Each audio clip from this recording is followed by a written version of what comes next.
All right, kind of a strange topic, right? Magic numbers. What does he mean when he's talking about magic numbers? Well, some of the programs that we've written in CS50 so far have had some weird numbers kind of thrown in them, perhaps for reasons we don't entirely understand right now. For example, in the Mario problem, we capped the height of the pyramid at 23. We explicitly said you can't go higher than 23. But what does 23 mean? Well, if you read the spec carefully, you might have seen that the reason we capped it at 23 is because the standard height of a terminal window is 24. And so if we had the pyramid be taller than that, it might do this weird thing where it runs off the screen and, you know. Like, what does that mean, though, in context, right? Is the meaning of 23 immediately obvious to somebody who looks at your program and maybe has a different size terminal window? Probably not. It seems like, okay, well, why is it just less than 23? In general, it's kind of a bad habit, actually, to write constants into your code. And doing so, when you actually do write a constant into your code, it's sometimes referred to as using magic numbers, which is something we generally want to try and avoid. For example, let's take a look at this simple function here. Obviously, there's no data type in C called card or deck, so just bear with me. It's a little bit of pseudocode mixed in here. This is a function called deal cards that apparently takes a deck as its parameter and will output to me a single card.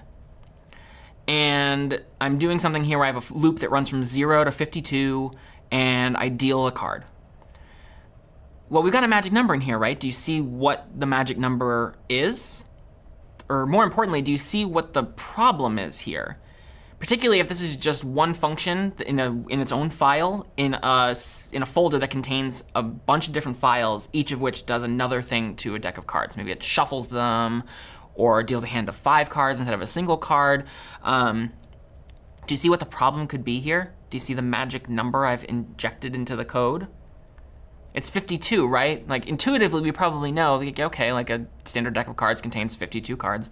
But in our program, it's just kind of floating around in there. It's like all of a sudden there's a 52.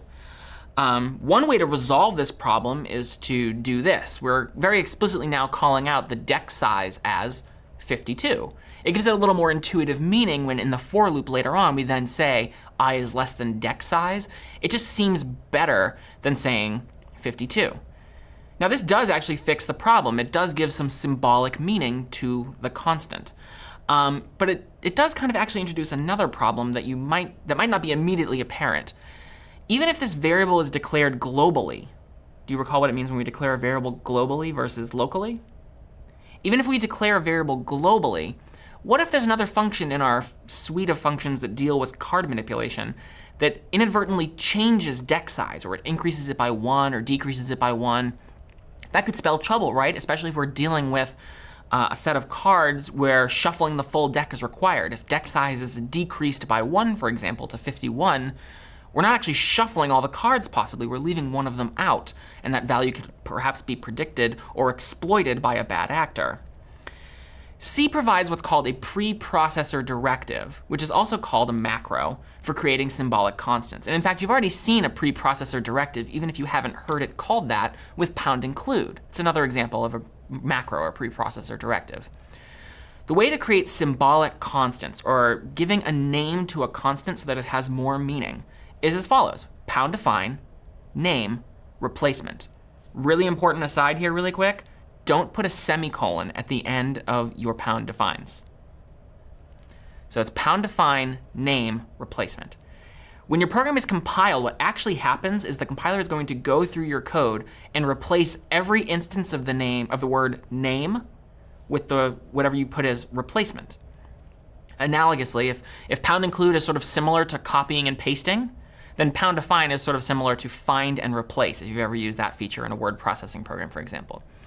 So for example, if I #define pi as 3.14159.265, it's probably, if you're mathematically inclined and you suddenly see 3.14159.265 flying around in your code, you probably know it's talking about pi. But maybe we can give it a little more symbolic meaning, and we can instead say #define pi as that mouthful of numbers that I'm not going to keep reading over and over.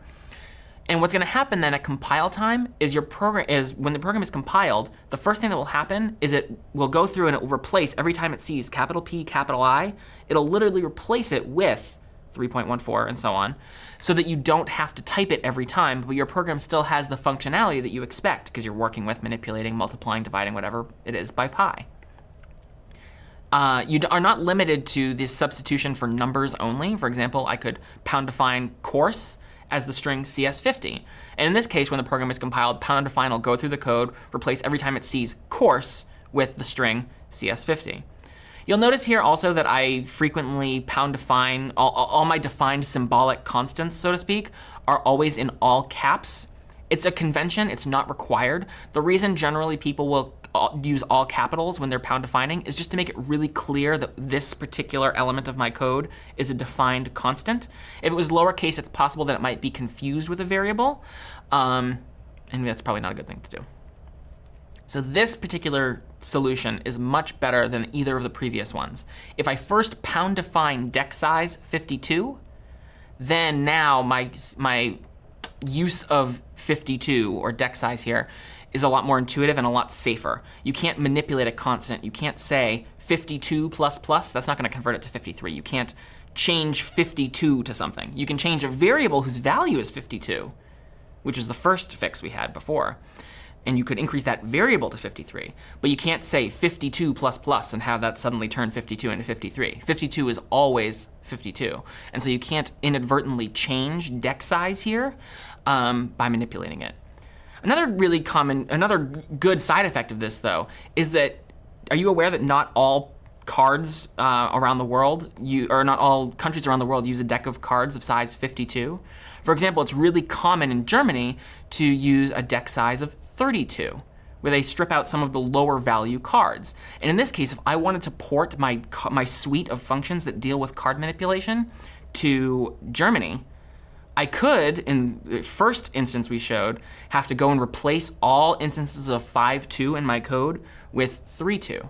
But here, if I pound define deck size as 32 at the very top of my code, if I need to change it, I can just go and change that one thing, recompile my code, and all of a sudden it propagates through. In fact, we can change deck size to any value we want. Can I interest you in a game of deck size pickup? I'm Doug Lloyd, and this is CS50.